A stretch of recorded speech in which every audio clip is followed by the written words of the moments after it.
Okay बेटा, next theorem है let G be a group a belongs to G, b of order m, prove that a not a square a m minus one are all different. ये आप पे छोड़ रही हूँ मैं, आपने खुद करना है ट्राई, कोई भी डाउट रहेगा पूछ लेना। सेकेंड पार्ट में है कि for all n belong to integers, here I stands for integers, a n is equal to some one from the above list. Above list में से कोई एक ए एन होगा, चाहे कोई भी इंटीजर ले लो, लाइक कह लो कि ए की पावर 10, ए की पावर 20, मतलब बेसिकली आप कहोगे कि इंटीजर्स तो इन्फाइनाइट होते हैं, इनमें से कैसे एक हो सकता है कोई भी। तो पावर्स रिपीट हो रही है, मतलब ए की power 5 can be equal to a की पावर 10 या ए की पावर 17, आपस में नंबर्स इक्वल बन रहे हैं, ये आपको शो करना है। ठीक है, इसके लिए इसका प्रूफ है कि for all n belong to integers let n is equal to m q plus r. मतलब आपने एन को आर के साथ डिवाइड कर दिया। जब भी आप एक नंबर को दूसरे नंबर से डिवाइड करते हो, जैसे एन को आर से डिवाइड किया, मान लो आपका कुछ ना कुछ क्वेश्चन आएगा, ठीक है, और कुछ ना कुछ रिमाइंडर आएगा, ठीक है। इन्होंने यहाँ पर नहीं, आर के साथ नहीं डिवाइड किया, एम के साथ किया, ठीक है। एन के साथ डिवाइड किया, एन के साथ डिवाइड किया, एन को कुछ ना कुछ रिमाइंडर आर बचेगा। तो अब आपको पता है that this is your dividend, this is your divisor, this is your quotient, this is your reminder.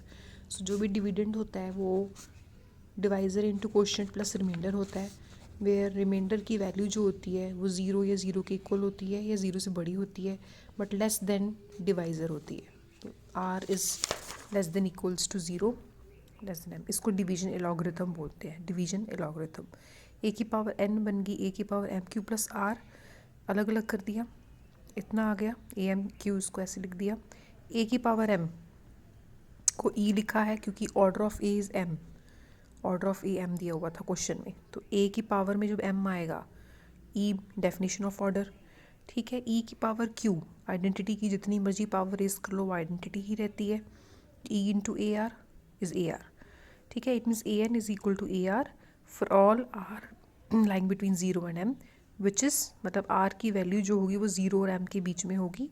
मतलब जो ए की पावर एन है वो इन्हीं नंबर्स के बीच में से रहेगा, क्योंकि आर जो है वो लेस देन एम है ना, एम माइनस वन तक ही हो सकता है। So which is some one from the above list, ठीक है। इसके बाद नेक्स्ट आपकी आ गया let G be a finite group, a belongs to G, b an element of order n. G कोई फाइनाइट ग्रुप है, ए उसका एलिमेंट है जिसका ऑर्डर एन है। आपको शो करना है कि ए की पावर एम ई तब बनेगी अगर n is a divisor of m, n m को डिवाइड करेगा। डिवाइड करने को इसकी सिंबल देते हैं ना, एन डिवाइड्स एम, ठीक है। डिवाइड का मतलब रिमाइंडर ज़ीरो रहेगा। N is the divisor of m. अब इफ़ एंड ओनली इफ है, हमें दोनों वेज में प्रूव करना है रिजल्ट। पहले हम मान के चलेंगे कि एन एम का डिवाइज़र है और ए की पावर एम ई आ रही है। कन्वर्सली में ए की power m equal to e मान के चलेंगे और हम शो करेंगे n is a divisor of m, ठीक है। तो हम पहले मान लेते हैं कि n is a divisor of m and order of a is n given. अगर डिवाइज़र है तो मतलब रिमाइंडर ज़ीरो आ रहा है, तो डिवीजन एलॉगरिथम में जो पीछे आपने लगाया था m is equal to n q plus r, उसमें रिमाइंडर ज़ीरो ले लेना, m is equal to n q, a m is equal to a n q, a की पावर एन क्यू, ए की पावर एन, क्योंकि ए का order N है ना, तो ए की पावर एन ई बन गई, ई क्यू इज़ ई, तो ये आपको शो करना था ए की power m is equal to e. Conversely में ए की पावर एम को ई लेके चलो, where order of a n दिया हुआ है और आपको शो करना है कि n is a divisor of m. तो डिवीजन एलॉगरिथम लगाएंगे, ये डिवीजन एलॉगरिथम लग गया, हम शो करेंगे r is equal to zero, where ये क्वेश्चन तो रिमाइंडर दोनों इंटीजर्स होते हैं और रिमाइंडर जो होता है वो डिवाइज़र से स्ट्रिक्टली छोटा होता है बट ज़ीरो के इक्वल भी हो सकता है। E is equal to a m, ये तो गिवन ही है। एम की वैल्यू पुट कर दो एन क्यू प्लस आर, अलग अलग कर दो, इतना आ गया, ए की पावर एन ई बन गया, ए आर बच गया। So a r is equal to e, ठीक है, where r lies between zero and n, which is not possible. अब ये पॉसिबल क्यों नहीं है a r is equal to e? क्यों? क्योंकि ए का ऑर्डर एन दिया हुआ है, ए का ऑर्डर क्या दिया हुआ है, एन दिया हुआ है, तो ऑर्डर से कोई छोटा नंबर ए की पावर में आके उसको ई बना रहा है, पॉसिबल नहीं है। ये पॉसिबल तभी होगा अगर आर ज़ीरो होगा, क्योंकि एन से छोटा नंबर ए की पावर में आके उसको अगर ई बना गया तो ऑर्डर की डेफिनेशन पे प्रॉब्लम आ जाएगी, because order is the least positive integer which is when raised to a makes it equal to zero.